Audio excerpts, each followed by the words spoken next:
Türkmenem, Orta Asya'dan doğdum. At sırtında dünyayı fethe koyuldum. Düşmanı titreten, çağ açıp kapatan, o kutlu yürüyüşün adı Menem. Menem!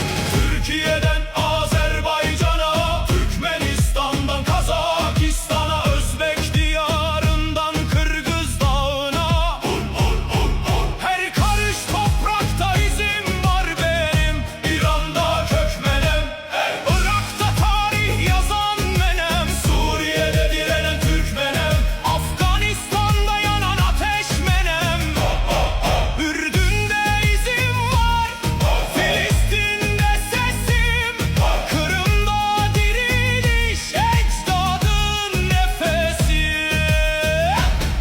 Ben Oğuz'un torunu, ben Selçuk'un ordusu, ben Osman'ın mirası, ben Fatih'in rüyasıyım, Alparslan'ın imanıyım, Melik Şah'ın kudretiyim, Fatih Sultan Mehmet'in fethi, Yavuz Sultan Selim'in heybetiyim.